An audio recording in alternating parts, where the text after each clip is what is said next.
નમસ્કાર, હું છું આપની સાથે હિરલ મહેતા। સમાચાર વડોદરાથી। વડોદરાના પાદરા તાલુકાના આમળા ગામમાં સ્મશાન સુધીનો રસ્તો અત્યંત ખરાબ હાલતમાં છે, જેના કારણે ગ્રામજનોમાં ભારે રોષ જોવા મળી રહ્યો છે।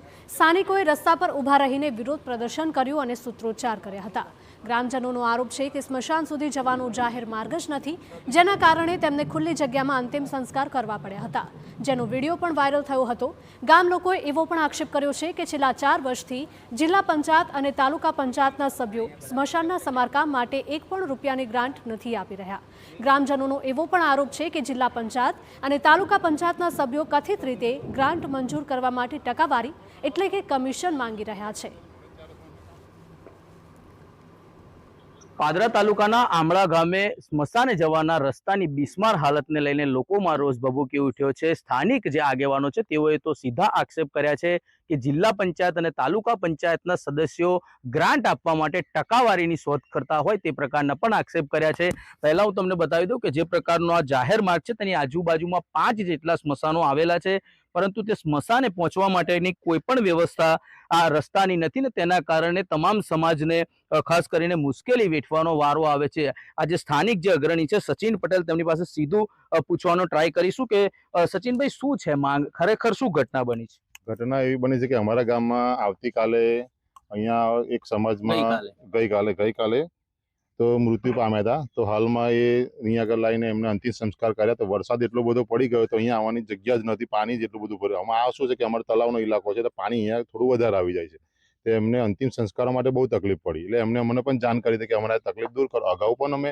4 વર્ષથી મારા પત્ની અહીંયા સરપંચમાં આવેલા છે। અગાઉ મેં તાલુકા પંચાયત અને જિલ્લા પંચાયતના સદસ્યોને, કારણ કે આમાં શું છે કે આમળા ગ્રામની જે ગ્રાન્ટ આવતી હોય તે લિમિટેડ આવતી હોય છે 10 થી 12 લાખ રૂપિયા। એમાં ટાઈડ અનટાઈડ આવતી હશે, એમાં ગામના વિકાસના કામો કરવાના હોતા છે। આવા કામો માટે અમે તાલુકા પંચાયત અને જિલ્લા પંચાયત સદસ્યોને અમે એના ગ્રાન્ટનો ઉપયોગ કરીએ છીએ।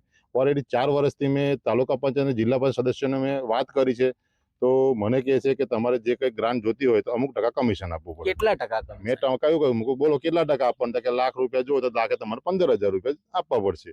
તો એ ટાઈમે અમે કોઈ ગવર્મેન્ટ અધિકારી છે, ખાલી અમે ગામ લોકો ચૂંટી લાવે છે કામ કરવા માટે, બરાબર છે। અમને કોઈ ગવર્મેન્ટ કેવું કે પગાર આપતી, હવે એ પૈસા અમે ક્યાંથી લાવીશું? અમારે કામ લેવા માટે અમારે ટકાવારી આપવા। કયા સદસ્ય અને કયા જિલ્લા પંચાયત ને તાલુકા પંચાયતના સદસ્યો આ પ્રકારની માંગ કરે છે? જિલ્લા પંચાયત સદસ્ય કાંતાબેન અને તાલુકા પંચાયતના સદસ્ય મુકેશભાઈ। શું કે છે? શું કહે છે કે તમારે અમે ગયા વર્ષ પણ વાત કરું, ગયા વર્ષે પણ અમારી જોડે 2.5 લાખની ગ્રાન્ટ આવી હતી, તો મને કે 35,000 રૂપિયા આપો તો હું તમને આ ગ્રાન્ટ આપું। અમે કહ્યું 35,000 રૂપિયા ના મળે ભાઈ, ટકાવારી તમારી જે ચાલતી હોય તમે કાયદેસર બધા લે છે, જગ જાહેર છે, તો પંચાયત સરપંચ ક્યાંથી ટકાવારી આપે? તો મને ટકાવારી અમે ના પાડી પૈસા પણ તેના લીધે આ રોડ નથી, તેના લીધે રોડ નથી પણ એમને કામ એવું છે પૂર્ણ વિના જ આપી દીધું છે કામ। તમે કેટલા સમયથી અહીંયા છો અને શું ઘટના શું છે? સર, અહીંયા એવું છે કે અહીંયા આપણે સંસ્થાને મરદું લઈને આવીએ છીએ ને ત્યારે આગળ પાણી ને બધું ભરાઈ જાય છે। હવે એ મરદું અમારે ત્યાંથી લઈને કઈ રીતે જવાનું છે? ત્યાંથી કે આપણે ત્યાં જઈએ તો આપણે પાણી ભરેલું હોય, આ તો અગ્નિ ધ્યાન આપ્યા પછી વરસાદ પડ્યો છે। જો વરસાદ અહીંયા આગળ પડતો હોત ને પાણી ભરાઈ ગયું હોત તો અમે આવવાનો રસ્તો પાણી હોત તો અમે જાતે જ કહી રહ્યા। કેટલા સમયથી આ પ્રકારની તકલીફ છે? આ ઘડિયા વખત છે સાહેબ। જોઈ શકાય છે ક્યાંક ને ક્યાંક લોકોની અંદર એક પ્રકારનો રોષ છે, કારણ કે છેલ્લા ઘણા સમયથી તેઓ આ જાહેર માર્ગની માંગ કરી રહ્યા છતાં પણ સ્મશાન સુધી જવાનો કોઈ પણ તેઓ પાસે રસ્તો નથી। તેના કારણે એક બે નહીં પરંતુ તમામ સમાજોની અંદર એક પ્રકારનો રોષ છે।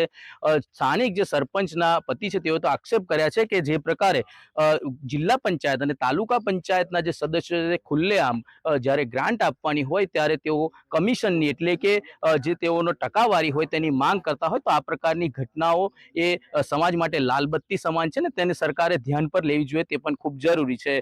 ધર્મેશ પટેલ, TV9 પાદરા।